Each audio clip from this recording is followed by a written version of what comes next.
Alors bonjour et bienvenue dans ce nouvel épisode, c'est Nicolas de la chaîne Mister Dividende.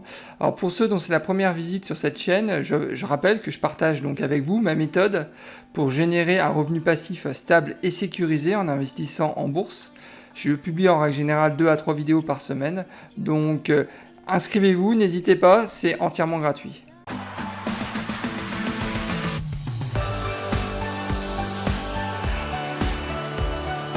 Alors je vais passer en revue la société Broadcom, donc qui est l'entité en fait combinée de Broadcom et d'Avago, donc c'est la raison pour laquelle ils ont gardé en fait le symbole AVGO. Donc Broadcom donc, est spécialisé dans la conception, le développement et la commercialisation de composants électroniques et de sous-systèmes analogiques, donc il faut comprendre les logiciels. Donc ils ont un portefeuille qui est de produits vraiment très diversifiés, c'est ce que j'aime dans cette société. Donc ça passe donc des semi-conducteurs de réseau, tels que des puces de connectivité pour le Wi-Fi et le Bluetooth par exemple. Mais ils sont aussi très performants dans tout ce qui est amplificateur de puissance, donc pour les smartphones haut de gamme, dont ils ont des clients comme Apple et Samsung par exemple. Et enfin donc des logiciels d'infrastructure, je pense entre autres aux logiciels de sécurité donc de chez Symantec. Donc à savoir que donc, cette société, donc son chiffre d'affaires se vend entre deux familles de produits donc, qui sont les semi-conducteurs à hauteur de 72% et ils font donc environ 28% de leur chiffre d'affaires sur les logiciels d'infrastructure. Donc à savoir aussi que la répartition géographique du chiffre d'affaires donc, se fait à hauteur de 24% pour donc, les États-Unis et le Canada. Asie-Pacifique 64%, c'est normal, hein, toutes les usines en fait sont principalement en Chine. Et enfin 11% en Europe et Moyen-Orient, Afrique. Les deux concurrents que j'ai notés donc, sont Marvell Technologies et bien évidemment l'autre géant qui est Qualcomm. Donc, à savoir que cette société hein, donc, s'est beaucoup développée grâce à de la croissance externe. À noter les achats, les acquisitions de Brocade donc, en 2017. Donc ensuite il y a eu CA Technologies en 2018 et enfin donc Symantec, je pense que certains d'entre vous doivent connaître, donc ils sont vraiment spécialisés dans les logiciels de sécurité. Donc Symantec a été acquis donc en 2019. Alors c'est Michael qui m'avait demandé il y a quelques jours donc, de passer en revue la société Broadcom, donc je te remercie Michael, j'ai appris pas mal de choses. Donc je connaissais jusqu'à présent surtout tout le business autour des cartes mères avec Nvidia, donc là merci de m'avoir donné ce tuyau parce que j'ai appris pas mal de choses. Donc, bien évidemment, hein, si vous souhaitez que je donne mon avis sur une société en particulier, vous me laissez simplement un message. En général je suis assez rapide pour répondre, donc il ne faut pas hésiter. Alors, je ne suis pas actionnaire de Broadcom actuellement, mais il faut savoir que j'ai des actions donc, de la société Nvidia, donc, qui est aussi spécialisée dans les semi-conducteurs, mais là plus orientée sur les cartes mères. Et je partagerai donc avec vous en fin de vidéo mes positions sur cette société. Alors le symbole de Broadcom donc c'est AVGO, le rendement sur dividende est actuellement à 2,98%, donc je considère que son dividende est actuellement sécurisé. Donc le payout de Broadcom est à 56%, le cours du titre il est relativement élevé, hein, il est à 483 $, et on est donc sur une capitalisation boursière de 198 milliards de dollars. A noter aussi sa volatilité, donc avec 1,44, donc c'est assez important, donc il faut quand même le noter. Alors au niveau du titre, je considère que le rendement actuel du dividende est inférieur de 16% par rapport à sa moyenne donc sur 5 ans. Je vous rappelle que son rendement est à 2,98% alors que le rendement sur dividende sur 5 ans était à 3,54%. Donc là, il y a un petit écart quand même. A noter par contre que son PER est vraiment au-dessus par rapport à sa moyenne sur 5 ans. Donc je vous rappelle que son PER donc, est à 16,8 alors que le PER sur 5 ans est à 13,6. Enfin, donc, si on compare donc, le PER de Broadcom avec le PER du secteur donc, information et technologie aux États-Unis, il y a quand même un écart assez conséquent puisque le PER du secteur est à 21,7. La question à se poser, c'est est-ce que Broadcom a été jusqu'à présent bien pricé ? C'est une vraie question et moi je considère que Broadcom jusqu'à présent n'a pas été à son vrai prix. Donc c'est la raison pour laquelle j'ai tendance à penser que Broadcom est encore en solde. Donc alors c'est vrai qu'il y a un titre, vous allez me dire, à plus de 400 $. Mais parce qu'il n'y a jamais eu de split, hein, donc il faut le savoir. Donc, alors que les autres compagnies procèdent régulièrement à des splits d'actions. Donc, c'est la raison pour laquelle, malgré donc, un PER actuellement qui est vraiment plus élevé que sa moyenne sur 5 ans, malgré donc, le rendement actuel donc, qui est inférieur de 16% par rapport à sa moyenne sur 5 ans, bah, je considère, je peux me tromper, hein, et dites-le moi dans vos commentaires, mais je considère, moi en tous les cas, que Broadcom donc, a un prix attractif, il faut le savoir. Alors au niveau de l'historique du cours, c'est assez rare, mais quand le S&P 500 donc, se fait démonter par une société aussi bien sur la dernière année que sur 10 ans, c'est assez rare. Donc à savoir, donc, Broadcom donc, sur la dernière année, donc sur les 12 derniers mois, donc, a pris quand même 56%. Alors que le S&P 500, qui est déjà sur la Lune, a pris quand même 36%. Donc il y a 20 points d'écart à ce niveau-là. Donc bon, il faut quand même le noter. Enfin, sur 10 ans, donc Broadcom a pris donc, sur 10 ans 1171%. Alors que le S&P 500 pardon, a pris 238%. Là, l'écart il est colossal. Donc, et vous vous rappelez en fait de la volatilité qui est presque à 1,50. Donc, ça explique aussi le phénomène. Donc, en gros, quand vous avez donc la S&P 500 qui prend 1%, et ben Broadcom va prendre 1,5, donc 1,5%, donc et ça se vérifie par les chiffres, hein, donc vraiment impressionnant. Et comme je vous disais, donc pourquoi le prix de Broadcom est actuellement très cher, c'est que jusqu'à présent, il n'y a jamais eu en fait de split d'action, alors que des sociétés comme Nvidia, donc elle vient juste de procéder à un split d'action pour justement faire baisser le cours du titre et que le titre soit plus accessible en fait aux retailers. Donc, et je pense que en tous les cas à terme, certainement l'année prochaine, ils vont très certainement procéder à un split d'action, parce que là c'est vrai qu'une action à plus de 400 $, ça commence à être cher. Sur ma chaîne Mister Dividende, je vous montre comment j'ai réussi à gagner 300 $ par mois de revenus passifs grâce à mon portefeuille d'actions à dividendes croissants. Alors n'attendez pas, abonnez-vous, c'est entièrement gratuit et bien évidemment si le contenu de la vidéo vous plaît, vous pouvez aussi liker la vidéo. Alors au niveau du dividende, donc bon bah là c'est extraordinaire, c'est extrêmement rare de voir ça, vous allez comprendre pourquoi. Ça fait 10 ans en fait qu'il verse un dividende, donc c'est assez récent. Ça fait 10 ans qu'il verse un dividende croissant. Alors par contre c'est ce chiffre là, vous voyez bien, donc sur 10 ans, donc ils ont réussi à augmenter leur dividende de 69% par an. Vous entendez bien, 69% par an. Alors les actionnaires qui étaient au début de l'histoire, en 2010-2011, je vous raconte pas la thune qu'ils ont dû se faire.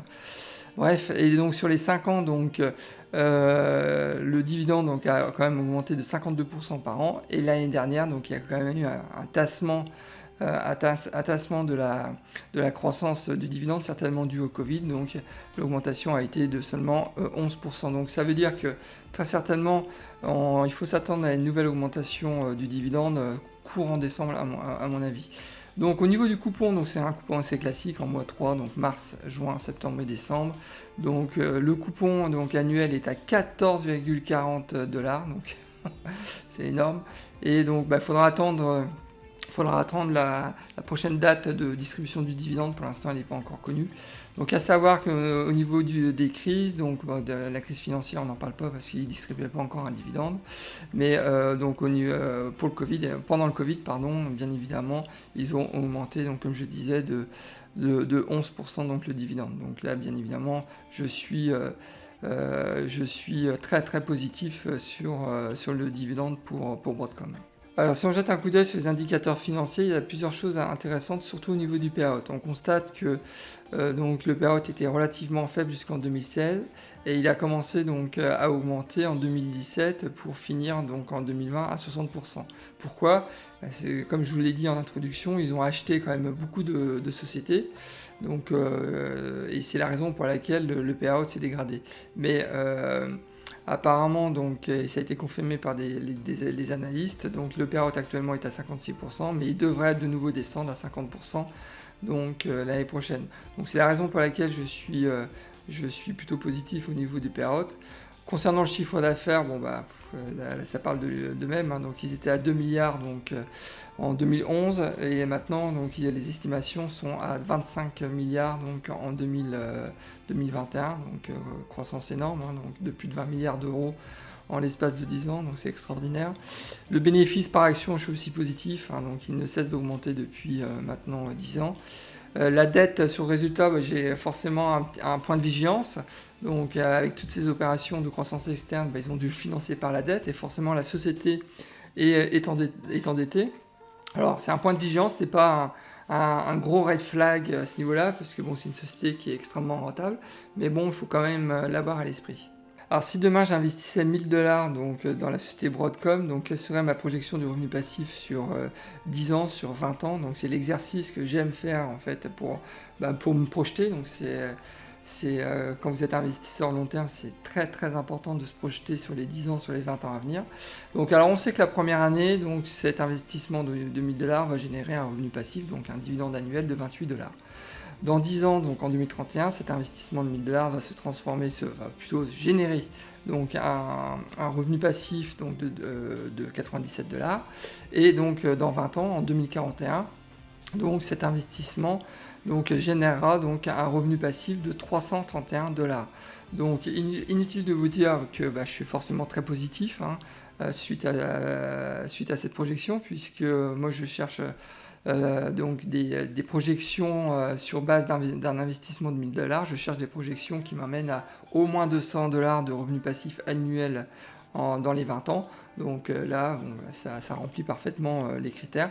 Donc, sachant aussi que dans ma simulation, j'ai préféré tabler sur une croissance donc, du dividende annuel futur de 10% et pas de 65%, ou je sais plus, je me rappelle même plus des chiffres tellement c'était important. Donc 65%, bon, c'est extraordinaire, mais soyons un peu plus réalistes. Je ne pense pas qu'ils puissent soutenir ce type de croissance de dividende sur 10 ans ou même encore sur les 20 prochaines années. Ça, j'y crois pas. Donc c'est pour ça que j'ai donc dans ma simulation une approche quand même assez conservatrice. Alors quand j'ai analysé donc cette société, j'ai pu noter quand même plusieurs points forts. Le premier, bien évidemment, c'est la croissance du dividende. 69% par an sur 10 ans, c'est extraordinaire. Donc faut le noter. La projection du revenu passif donc sur 20 ans qui est supérieur à 300 $, donc qui correspond parfaitement donc à mes critères. Donc ensuite, inutile de vous dire qu'il y a un engagement fort du management auprès des actionnaires. Donc pour une telle distribution du dividende, forcément ça montre vraiment un engagement important du management de l'entreprise, donc ça j'apprécie particulièrement.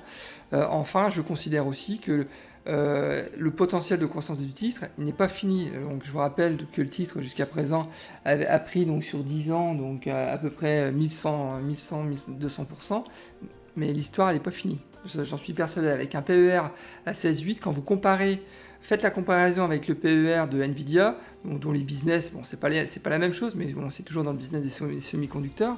Donc Nvidia a un PER de 40, je crois. Donc Microsoft, donc rien à voir, mais toujours dans la tech, a un PER de plus de 30.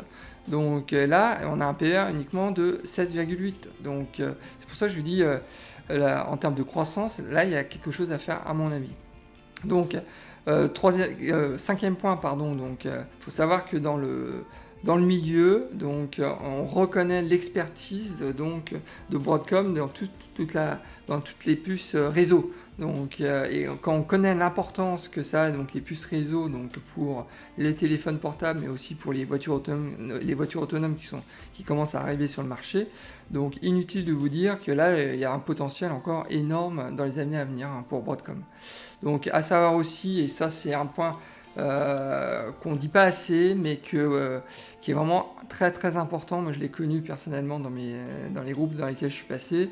C'est la croissance externe, elle se fait à coût raisonnable. Donc ça, c'est vraiment le leitmotiv de cette société. Donc ils ont acquis, comme vous l'avez pu voir en introduction, beaucoup de sociétés. Donc c'est même devenu un savoir-faire. Donc intégrer donc de nouvelles boîtes. Donc et l'intégration, apparemment, d'après ce que j'ai pu lire, donc se passe toujours de manière très efficiente. Et ça, c'est acheter une société à coût raisonnable et pouvoir l'intégrer très rapidement donc, dans une nouvelle entité, c'est pas facile, hein. Franchement, pour l'avoir connu, je peux vous assurer que c'est pas évident. Et donc, et ça, ça c'est vraiment important. Donc, super boulot, je pense, du management à ce niveau-là. Et il faut savoir, et ils l'ont dit aussi dans leur rapport annuel, qu'ils vont très certainement, dans les 2 ans à venir, procéder à des nouvelles acquisitions, donc pour justement élargir la gamme produit. Donc j'ai envie de dire que là on parle de croissance avec un potentiel de croissance important donc avec Broadcom. On parle aussi d'un dividende, donc un rendement aussi qui est important. Le rendement du dividende est quand même à 2,98%, donc soit allez, presque 3%. Donc c'est le mouton à 5 pattes. Donc c'est le rêve en fait de tout investisseur qui cherche le rendement, c'est aussi de chercher des titres qui ont un potentiel de croissance important dans les 10 ans à venir. Et donc là, je pense, en tous les cas, moi, avoir trouvé donc, cette société, Broadcom, qui a tous les caractéristiques pour avoir un potentiel de dingue dans les 20 ans à venir. Alors tout n'est pas rose pour Broadcom, j'ai quand même noté plusieurs points de vigilance. Donc le premier, c'est l'Apple dépendance, et je pense en particulier à l'amplificateur de croissance, donc, qui représente une part importante de leur chiffre d'affaires actuellement. Donc le corollaire de tout ça, c'est qu'il faut savoir qu'Apple et Samsung donc, ont un fort pouvoir de fixation du prix. Donc ils le disent, noir sur blanc dans leur rapport. Et forcément, il y a un risque à un moment ou à un autre sur les marges opérationnelles. Et c'est la raison aussi pour laquelle que Broadcom donc, souhaite aussi acquérir de nouvelles sociétés pour justement élargir la gamme de produits et réduire en fait ce risque de dépendance face aux 2 géants qui sont Samsung et Apple.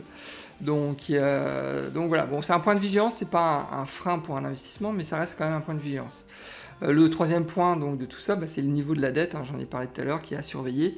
C'est pas catastrophique, mais bon, quand on fait de l'acquisition externe, forcément on contracte des emprunts et donc la dette gonfle, donc voilà, c'est aussi à mon sens à surveiller.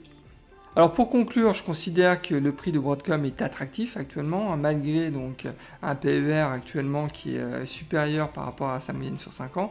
Donc je considère que Broadcom est sous-évalué même par le marché. Alors une nouvelle fois, ça n'engage que moi, et dites-moi dans les commentaires si vous pensez le contraire, mais ne vous fiez pas au prix actuel de Broadcom qui est à plus de 400 $. C'est tout simplement, ça s'explique par le fait que Broadcom n'a pas encore été splitté, donc tout simplement, c'est rien d'autre que ça.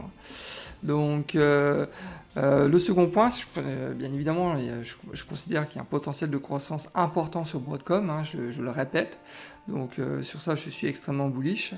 Donc le rendement du dividende, j'ai mis orangé, j'étais un peu vache, je mets vert dès lors que c'est 3% en rendement. Alors là ils sont à 2,98, donc pour la forme j'ai dit ok, je respecte la règle, on met orangé, mais bon, vous aurez compris quand même que le rendement quand même est intéressant, et si on parle de projection du revenu passif sur les 10 ans, sur les 20 ans à venir, on est sur 20 ans donc à plus de 300 $. Donc bien évidemment je suis aussi extrêmement positif. Alors comme convenu, donc je partage avec vous mon portefeuille d'actions sur Nvidia, mais avant d'attaquer sur Nvidia, je reviens 2 minutes sur Broadcom pour vous dire que je vais intégrer donc Broadcom dans ma watchlist, donc ce qui signifie que je vais passer à l'achat donc dans les semaines à venir.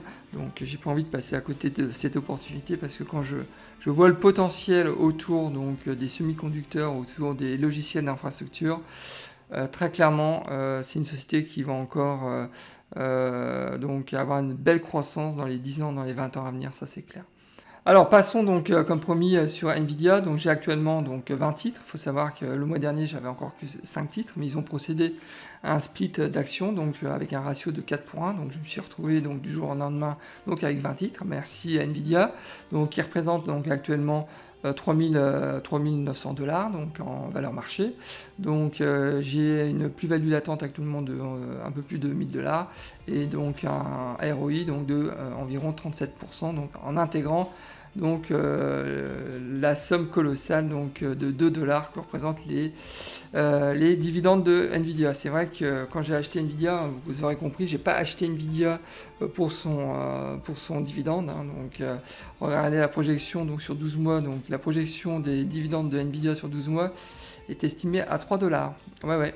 Donc le rendement actuel du dividende chez Nvidia était à 0,08%. Bref, donc c'est pas terrible, mais bon, j'ai une fois de plus dans votre portefeuille, enfin en tout cas dans le mien, donc dans mon portefeuille à rendement, de temps en temps, donc je fais quelques exceptions à la règle où j'oriente mes investissements sur davantage de croissance que le rendement. Donc j'ai toujours dans l'espoir qu'NVIDIA augmente aussi de manière significative son